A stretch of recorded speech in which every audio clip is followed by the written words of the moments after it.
5th August 2023 हिलोग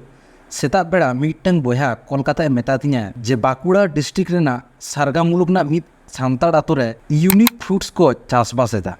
आजम तोरा अडी interesting जगह होतिना दोसार हिलो सेता बेड़ा के ओंडे सेन ना रिके किया फाइनली सेटर होय कना तेना जहां डेस्टिनेशन कना और पे नेल दड़े कना डेबोरडांगा आतो डेबोरडांगा विलेज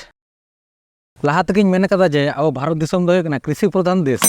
ओनारे जुदी सान्ताड़ा कथाñ लिया ओंडा दो होय कना अब 90% सान्ताड़ गे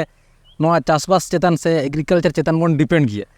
आदो ओना खातिर के जखन अब 90% हर गे चासबास चेतन बन डिपेंड गया देन इन दुñ मोनेया जे एग्रीकल्चर से चासबास ना A to Z बड़ा लगती कान तबोना जे चे बन चासा और ओकारे बन चासा चिका कते बन चासा ओना को माने चेंज लेकेदा पूरा A to Z बड़ा लगती कान तबोना अब सान्ताड़ को दो ओकोय हो कमार्शियल चासबास से जहाँ को मेता कना वाणिज्यिक चासबास ओना दो ओकोय बांगबन बड़ाया अब जहाँ को बन रोया ओना को दो चे नेलोआ जे शुधु खाली जम न्यू टुकु फ्रीते हो तबोना और होय कना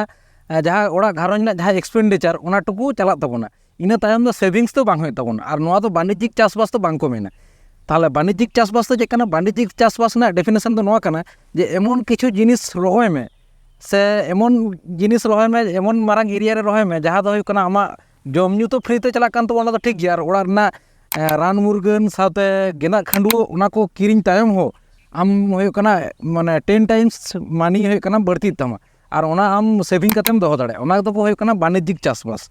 और नौका कते बांगबन चासबास लेनखान किन्तु अब तीसो डेवलपमेंट तो बांग होय तबोना शुधु के बन ले जे चासबास तो बड़ी गया चासबास कते तो चेदो बांग होय तबोना और होय जे मिटा कथाñ लेके वाणिज्यिक चासबास नोआ दो देखो को होय कना 30 साल लाहा खना को फॉलो अगुइदा और उनका कते के उनका माने डेवलपमेंट तो उना मेना हयतो नेल में अडी जायगा रे नोंका नेलो जे अब सान्ताड़ दो खेत आमदा मेना 1 बीघा 2 बीघा खेत मेना मेनखान ओंडा दो उनको दो चे सेरकम बांग को सोना बांग को फलाव दाड़े कना और जहाँ देखो नेल को में कटिज कटिज माने हुडिंग हुडिंग मिट टांडा जायगा ते ओना रे नेल में हयतो उनी दो ओंडे दो सोना फसल फलाव दे और ओना सोना फसल फलाव ना कारण दो होय कना वाणिज्यिक चासबास नोगय पे नेल नामिन कना नोआ दो हुयुग कना वर्ल्ड ना one of the most expensive fruit रेना गार्डन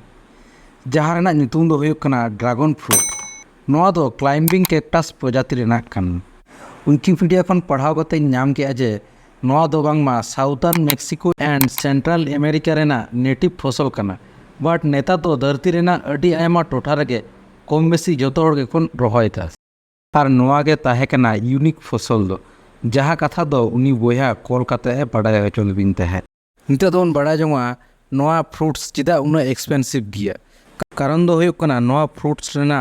हेल्थ बेनिफिट्स को आमदा मेना अकदा ओनली 100 ग्राम्स ड्रैगन फ्रूट्स रेना न्यूट्रिशनल वैल्यू को दो होय कना 1.2 grams protein 3 gram fibre iron 4% vitamin C 3% magnesium 10% fat तो एकदम बनो अकदा मैंने तो 0 फैट और 60 कैलोरीज एनर्जी मेना अकदा नितो तो नो ड्रैगन फ्रूट रेना बाड़गे जहाँ को बना अकदा उनको मुद्रे मिटांग दादा बन नाम कदे उनरेन खोना बन बड़ा जोंगा नोआ दारे रोहय रेना पद्धति से प्रोसेस को चेत चेत मेना अकदा अच्छा जोहार गे दादा जोहार गे अच्छा नोआ बागान दा आपके पर होय अलग है से अलग रोय पूरा आतो जाकात आलो जाकात है अच्छा अच्छा इन जुदी ले अब भारत दिसम किंबा नोआ अब बेंगल दिसम गोटा के नेल नामो कना जे शुधु हुड़ो के को चास दा हुड़ो तिलमिन ओना को चास दा मेनखान आपे होय नवा मिटांग उद्योग पे हताव केदा नोआ अडी भागिन बुझ केदा और इन पे होवा दुनिया अडी नापाइन बुझ केदा ताले नोआ चे उयहर कते नोआ पे रहोय केदा नोआ दा आले सारंगा एग्रीकल्चर ऑफिस खना को कैंपेन को ऑफिसर को अच्छा अब जहाँ को चास गानो जहाँ को माने उद्योग मेना तकवा उनता को कैंपेन ताय करके तार आले ला नेल केदा आले ना तो हर जतो को मने केदा रोय बन जागे जहाँ चिके गन गे रोय काबन ता द रोय कते रोय केदा रोय अच्छा अच्छा माने उन दो बापे बुझता जे नोआ ना दो एग्रीकल्चर जो चेक कना बांग कना बाले बड़ाय बापे बड़ाय ताय तो एग्रीकल्चर डिपार्टमेंट आत्मा टंग उनको प्रोजेक्ट था का प्रोजेक्ट था ना को एम का ले फ्री ते ना दो अच्छा अच्छा फ्री ते को एम का ले हां पिलर को फ्री तो एम का ले अच्छा अच्छा अच्छा नो चिका के तो पे चास का पिलर इन नेलदा होय तोरा पोल को नो को चिका व्यापार कना कटी डिटेल्स लेबिन से नो दो होय लगी तो नुका पिलर लगा हाँ पिलर लगा अच्छा पिलर जदी आबेन जदी बाबिन जन कोनो प्रोजेक्ट फ्लो जदी बाबिन न्यामा हां ताला आबिन कार्ड दिया बिन दाड़िया आबिन अच्छा एमनी जहां दारे ना कार्ड काटते हो अच्छा और हम टायर पे एम का टायर हो लगा टायर दे कनो दारे रकाब कना से तो ना दो आज ये आर की अच्छा पासना अच्छा ओना का देते ना टायर तो ᱟᱪᱪᱷᱟ ᱱᱚᱣᱟ ᱫᱟᱨᱮ ᱠᱚᱨᱮᱱᱟᱜ ᱢᱟᱱᱮ ᱩᱢᱮᱨ ᱛᱤᱱᱟᱹᱜ ᱠᱟᱱᱟ ᱢᱟᱱᱮ 3 ᱥᱮᱨᱢᱟ ᱦᱩᱭ ᱠᱟᱱᱟ ᱱᱚᱣᱟ ᱦᱩᱭ ᱠᱟᱱ ᱛᱟᱞᱮᱭᱟ ᱢᱟᱱᱮ 2 থেকে 2.5 বছর হয়ে কান 2.5 বছর হয়ে কান তালে 2.5 বছর আর নিয়ে তো ফর্ম না জ হিজুক তে 1.5 থেকে 2 বছর লাগা 1.5 থেকে 2 বছর আচ্ছা আর নোয়া রে জাহানা অনকান কেমিক্যাল সার কো ᱚᱱᱟ ᱠᱮᱢᱤᱠᱮᱞ ᱵᱟᱞᱮ ᱮᱢ ᱠᱟᱫᱟ ᱱᱚᱣᱟ ᱫᱚ ᱥᱩᱫᱷᱩ ᱡᱚᱭᱵᱚ ᱛᱮᱞᱮ ᱠᱚᱨᱟᱣ ᱠᱟᱫᱟ পুরো জৈব তো কেঁচো সার মেনাᱜᱼᱟ ᱤᱱᱟᱹᱜᱮ আচ্ছা কেঁচো সার তে বেশির ভাগ কেঁচো সার তেলে করাᱣ ᱠᱟᱫᱟ আচ্ছা আচ্ছা আচ্ছা আডি নাপায় আর আচ্ছা দাগ না ব্যাপার কো চিকা দাগ ᱫᱟᱜ ᱫᱚ ᱠᱷᱩᱵ ᱮᱠᱴᱟ ᱫᱚ ᱵᱟᱭ ᱫᱚᱨᱠᱟᱨ ᱱᱚᱣᱟ ᱨᱮᱫᱚ আচ্ছা মাঝে মাঝে সপ্তাহে ᱢᱤᱫ ᱫᱤᱱ ᱠᱤ ᱵᱟᱨᱥᱤᱧ ᱮᱢᱟ ᱨᱮᱦᱚᱸ ᱴᱷᱤᱠ ᱜᱮᱭᱟ আচ্ছা আর নোয়া ᱫᱚ ᱧᱮᱞ ᱫᱟᱵᱤᱱ ᱛᱚ ᱱᱚᱣᱟ ᱫᱚ ᱯᱩᱨᱟᱹ ᱜᱮ ᱮᱠᱫᱚᱢ ᱫᱷᱤᱨᱤ ᱡᱟᱭᱜᱟ ᱢᱟᱱᱮ কাখর জায়গা কানা মানে বালি মানে মুরাম জায়গা কানা যেহেতু অনা পয়লার বই মিতা পে জানো দা ক্যাকটাস প্রজাতি না দারে কানা ক্যাকটাস প্রজাতি মানে বুঝ দাড়ে কানা যে চিকান চিকান দারে ওনা কত বালি জায়গা নোয়া হাসা হপে নেল দাড়ে কানা নোয়া কটি বালি টাইপ গিয়া নোয়া রে ইয়ে হো মেনা ধীরি কো মেনা আকাদা ইনা খাতির তে নোয়া জায়গা তো নোয়া রহাই লাগি পারফেক্ট জায়গা আচ্ছা ইনি মানে নোয়া কি শুধু নোড়ে কে পারফেক্ট আর এটা জায়গা রে যদি জায়গা কো রহাই যদি ইচ্ছা মেনা তখন হ্যাঁ রহাই গানোয়া নিয়ে খনা যারা চারা গানোয়া হুয়া যে কাটি কাটি বিন নেল দা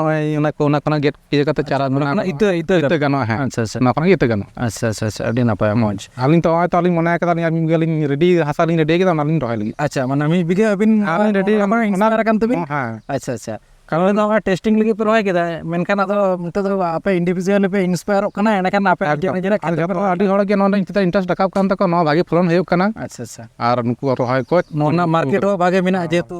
হ্যাঁ স্যার মার্কেট ভ্যালু পয়লার ইন্ডিয়া পেগে নো দো আলে ইন্ডিয়া রেনা মার্কেট ভ্যালু দো কানা 200 থেকে 300 পার কিলো উনা টাকা নোয়া ফল না যাহা দো কানা এপেল কোনা হো আডি জাস্তি গিয়া প্রাইস আর এমনি নোয়া দো ইন্ডিয়া কে মানে হয় যেমন ব্লক রেনা যাহা সিটি কো টায়ার 3 সিটি কো ওনা করে তো নোয়া ফল দো বাং ñama চেদা সে নোয়া ফল কিরিং কাতে জম রেনা ওকা তো কয়া বনু তকো নোয়া দো কারম ñama ডিস্ট্রিক্ট লেভেল না তারপরে হ্যাঁ ওনকা ডিস্ট্রিক্ট লেভেল কে হ্যাঁ সে ডিস্ট্রিক্ট লেভেল রে রাজধানী লেভেল রে ওনকান টায়ার 1 টায়ার 2 সিটি রে নোয়া ফল দো জাস্তি কাতে আক্রিᱧᱚᱜᱼᱟ ইᱧ ñel kada ᱟᱹᱰᱤ ᱦᱚᱲ ᱠᱚ ñel kada আচ্ছা আবিন নোয়া চাষ ইদি কাতে মানে দিসম হড় চে বিন মেতা কো যে নোয়া যাতে কো চাষ মা দিসম হড় নোয়া গিন লেয়া নোয়া রেনা বেসেস গুণ আডি বাড়তে গিয়া হয়তো আবো তো বাবন বাড়ায়া নুকু জাহাঁ নুকু নাও লিয়ে কো গবেষণা কো উনকু বাইটু কো বাড়ায়া কো তো চাষ তাবন পে নিয়া আডি খরচা মানে কম গিয়া আর খাটলি হে কম গিয়া আচ্ছা আচ্ছা ওনা হড়ো রে জাহা লেকা মানে রহয়াবন রহয় পুরা ইর দাবি মানে একদম পুরো খরচা মানে দাল ইর শুধু বাং দাল আক্রিন দাবি মেনখান নোয়া তো অনকা তো মানে খেত রে দুড়ু ওই কো তো অনকান ব্যাপার তো বানুয়া বানুয়া বে নোয়া আচ্ছা না সব সময় নোয়া রে খাটার কান তাহেন মে উনকা চেদা বান মাঝে মধ্যে ঘাস কো ইলেন কান গডে পুয়া হইবা ইনা কি আর কি আর না আরে নোয়া তো পুরো গে নোয়া জৈব সার তো জৈব সার থেকে চাষ তাবন পে রাসায়নিক দিয়ে আলপে এম তাবন ভাগি আর আবো সান্তার দো আবো তো এগ্রিকালচার অফিস তো চালাবন চালা অনে তো আডি রকম মানে আবো ইয়ে বন ñama সুযোগ সুবিধা को एमा बोना विभिन्न रकम चारा থেকে ड्रागन तो सब ड्रागन एकला तो बांग कना उल থেকে कांठार থেকে जानूम पीर आदि किछु ñamो हाकु गेडे बेले जतो गे ñamो अब शुधु चला आबन उनको विभिन्न रकम को ती को लहा कदा पे चास पे मा आले लेमो फ्री ते अनात कमा बोना जुदी सारीगे इᱧ भिडियो को नेल कते आपे रियल लाइफ रे वैल्यू एडो कना देन इᱧ अंतर खन अडी रस्काኝ आइकवा और इᱧ कमी को नोंका के कंटिन्यू दोहो दाड़िया माñ इना खातिर एमाकान यूपीआई आईडी रे डोनेशन पे कुल दाड़िया मा तबे सानाम को गे नापाय तहन तबन पे सानाम को गे जोहार।